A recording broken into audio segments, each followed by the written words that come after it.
Hey Aquarius, this video is for those of you who are in a twin flame connection. If you could be a sun sign, moon sign, rising sign, or Venus sign Aquarius, or you could be watching for someone that's an Aquarius. Either way, I'm so glad you're here. Thank you so much for tuning in. If you'd like a more personalized reading, this is because it's a general reading, so you're going to have to take what resonates, leave the rest. If you would like a more personalized reading, you can contact me, candy.wishman@gmail.com. The information is in the description box below. And if it's helped you in any way, or you liked it, or it resonated, please like, share, comment, and or subscribe. Let's see what's going on at the surface of the connection, what's present. We're going to do past, present, future, and some more things. But let's see what is present in the connection this week for Aquarius in the Twin Flame Collective.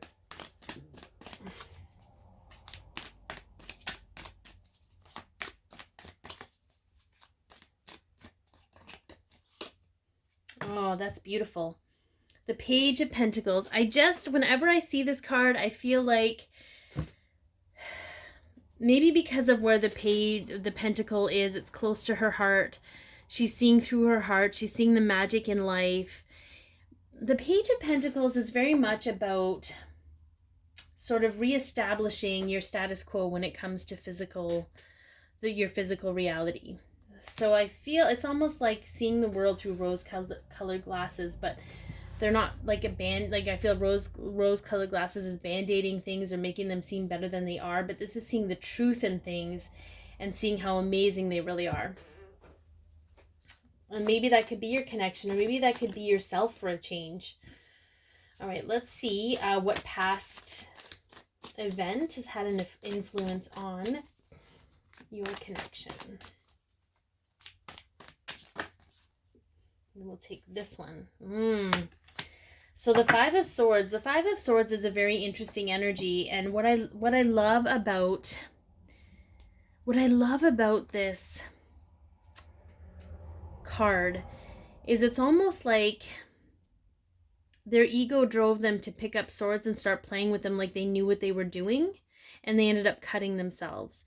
So it's almost like there was something that happened that it was almost like you cut yourself, Aquarius.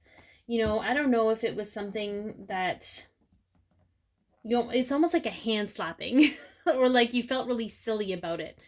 And you recognized that it was ego, but it allowed you that awareness piece around how manipulative your protective ego has been. So it's almost helping you shift out of that mental state and into your heart space, because staying solely in that mental energy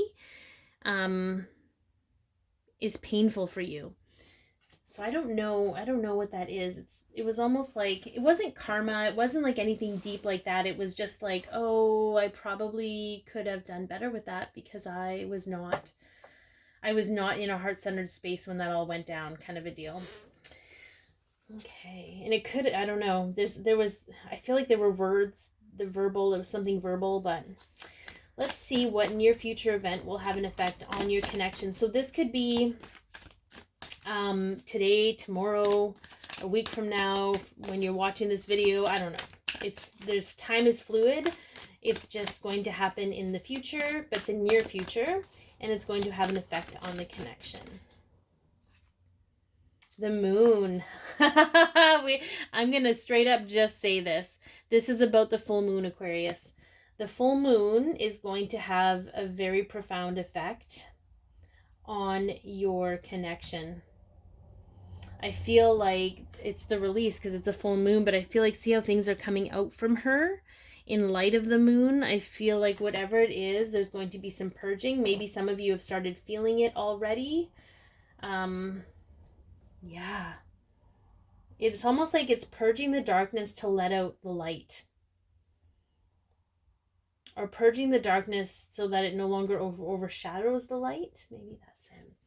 So what is an internal influence on the connection? So this could be ego, this could be emotional, any kind of internal influence. It could be spiritual guidance, like oh yeah, we got intuition and the Ace of Swords. Okay.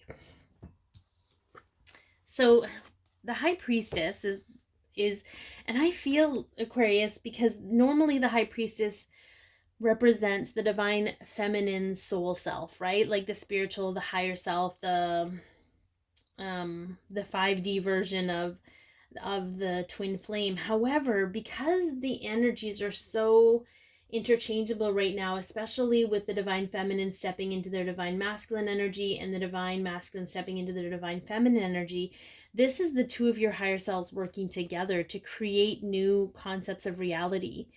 So it's really piercing the veil is what I'm hearing. It's piercing the veil on whatever's still overshadowing you a little bit.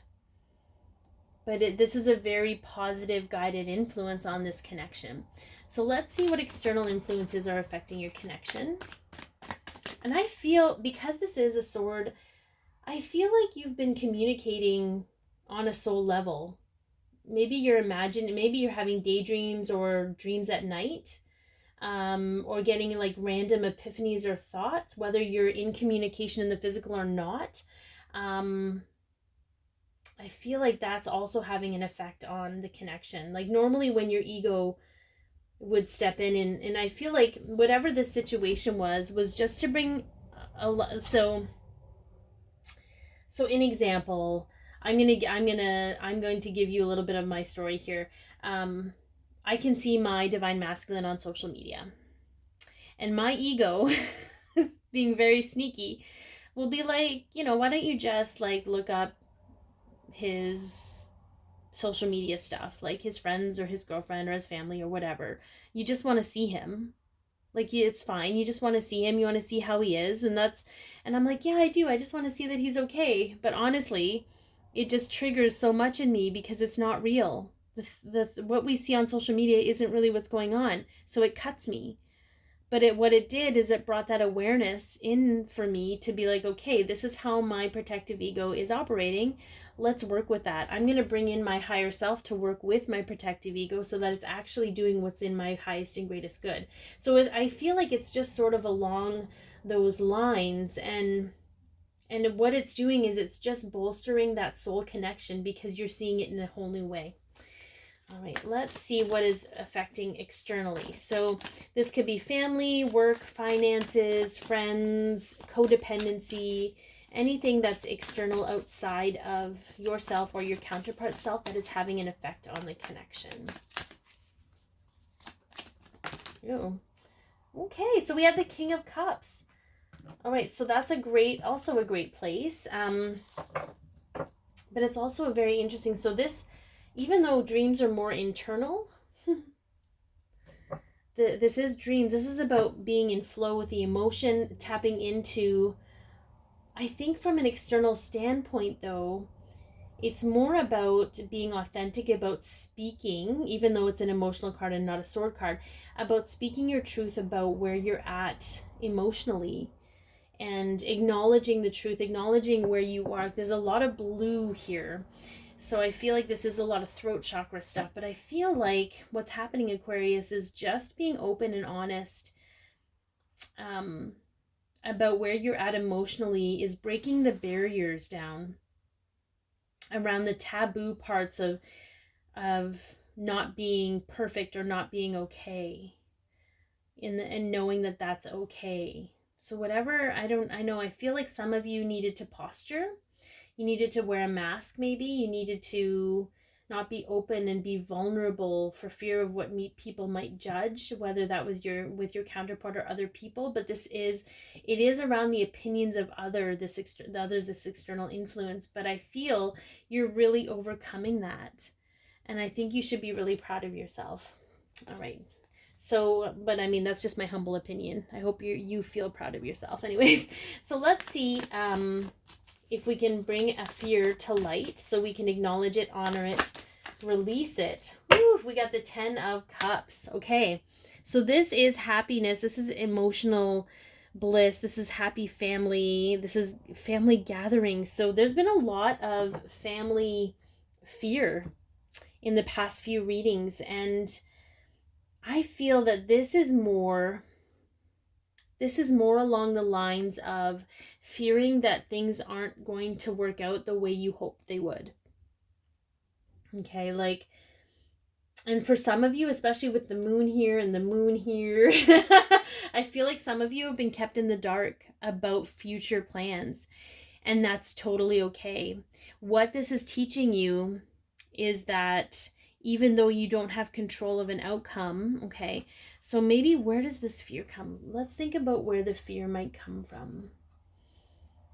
A fear that maybe you're undeserving of happiness, a fear that since you've never experienced it, because I feel, Aquarius, you have a data mind. You know, your mind is like data, and it sort of bases a lot of things on experiences, and that's how you sort of, you know, make your way through life. But I feel like it's awareness, you know, so we're going to acknowledge that fear of almost failure, fear of, you know, that things aren't going to look as perfect, or they might not be as perfect as you're hoping they are. And there's an unworthiness energy here. And maybe some of you have never experienced like the perfect, happy, healthy home. And I feel like that's shedding light on for you, is that it doesn't exist. The perfect, happy home does not exist, because then it's a standard, a cookie cutter standard that everybody has to abide by. And so the whole point of this, Aquarius, is for you to acknowledge that your version of happiness is actually someone else's version of happiness. That's why it doesn't feel right to you. That's why you feel you're not worthy of it. And this is more about understanding that your happiness and your happy home and your life is what is of your making. So you create that happy, healthy home based on what is specific to you and your twin and your family and whatever that may be. So that was whoever that was for. Maybe it's for a large group of you, but I feel like that was intense, and I did feel a release with that. So I'm hoping that kind of helps you understand that the perfect happy home doesn't exist, because you have to create it for you. It has to be created still. All right, let's see what we have for an outcome for you and your counterpart. For you and your twin, Aquarius, what is the outcome? I don't know why, but for some of you, I'm getting like soccer mom, or like perfect lunches, and you're kind of stressing a little bit about those things. I don't know why. Maybe that was a message for someone specific, but it's whatever you make of it. And it's the love in your home and the creativity in your home and the stability in your home that matters, not the way that that's all rolled out or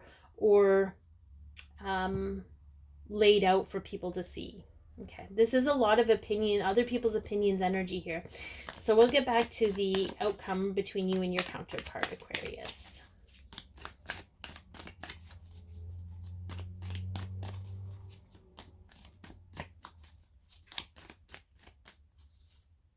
Okay, so we have the Four of Swords, which is not a terrible energy, but it is an energy of recovery. And I feel like maybe this full moon is going to be really powerful for you, because it's going to release things that you've held on to for so long. And whenever I see this particular card, I feel like this is mourning the death of something or grieving the loss of something. And our beliefs that we've had our whole lives are something that we will grieve over a little bit. But it's necessary, and it's really a beautiful ending to a beautiful beginning. So it may not be exactly what you guys want to hear. I know that's not an easy card to get. Okay, I'm being asked to pull a secondary card just to help with that, because I feel like this isn't going to be a long time. I feel like the recovery, and maybe for some of you, recovering from things, recovering from triggers, recovering from loss of your old self, loss of old beliefs, etc., are They are not going to give up much here. We have death of the ego, which again, protective ego, we talked about that. So that, I'm going to leave that because that is where we're headed, Aquarius. Okay, this is, so again, there's the recovery, there's the death. We're mourning the death of our protective ego as it was. Okay, we will always have protective ego, but it is now going to be in corporation with our higher selves. So it is actually going to work for our benefit. I feel like this is the protective ego, this is the higher self, and this is the fucking rainbow that we get to, sorry, I swear sometimes. This is the rainbow, this is the happiness, this is the joy we get to have in our lives. And I'm saying we, but I feel like as a collective, this, even though this is specific to Aquarius, that's very much where we're in tune with. So we are going to look at what the divine masculine's higher self and the divine feminine's higher self have to say to Aquarius in the twin flame collective. We'll take those two. Again, if this has helped you or it's resonated in any way, please like, share, comment, and or subscribe. And if you would like a more personalized reading, please contact me, candy.wishman@gmail.com. The information is in the description box below. All right, let's take a look what we have here from the divine masculine. Finances and career. Financial issues are a factor in your love life right now. Balance. I bring a state of perfect harmony into my world, and I do so without judgment. Okay, so this is actually around perception of reality. This is also around that perfect, happy, healthy home. Some of you are stressing about how you're going to make it happen financially. And I'm going to be real clear about this because some of you are stressing about kids. Some of you are stressing about whether you can make it work financially, whether you can get a house or whatever it is. There's a little bit of struggle with finances, and it's to kind of let that go because you'll never be able to afford anything if you have that mentality. So it's to sort of find balance and harmony in that, and see the beauty in not in the struggle with finances, but it's almost like a recalibration of understanding the vibration of money, and how if we put all of our hopes and dreams and plans in constitution with money, like if, you know, I will do this if I have this amount of money, or we could do this if we had this kind of money, it's unbalancing. It throws you off balance. But if you go from a place of this is what I'm going to do because this is what it's going to create, the money will show up. So whoever that is for, that is where we are coming. And again, that's an ego state where we feel finances are a priority. They do help, but they are not the priority. Okay. So the divine feminine's higher self. Keep an open mind. Your soulmate may differ from your usual type in expectations and guilt. I release any beliefs that no longer assist in my soul's growth. So this is really an interesting combination. And again, I feel that this has a lot to do around the perception of other people. Okay, so maybe you struggle with how they are going to perceive this relationship for you. And, you know, whether they'll understand it, whether they'll accept it, whether, you know, whether they'll think you're good enough for them, whether they think you're good looking enough for them, whether they think they're good looking enough for you. It's the full moon is going to release all of that, because that is all straight up ego. The twin flames very rarely are your usual type. Some of them are, but they are very rarely your usual type. And they are usually without the expectations of what you are used to, because we are meant to break the mold on stereotypical social consciousness. Okay, where, you know, certain people have to be with certain people, and, you know, this person has to be with this person because of how they look or how much money they make or whatever it is. And honestly, because we're such light souls, we have guilt over that because we're judging. Okay, so here we're going to release the judgment, we're going to release the guilt, we're going to release any beliefs that keep us from actually allowing our soul to grow in the state of love. All right, Aquarius, I think this is awesome. I can't wait to see what goes on this week for you. Be your peace, love yourself, share your light, and have an amazing week.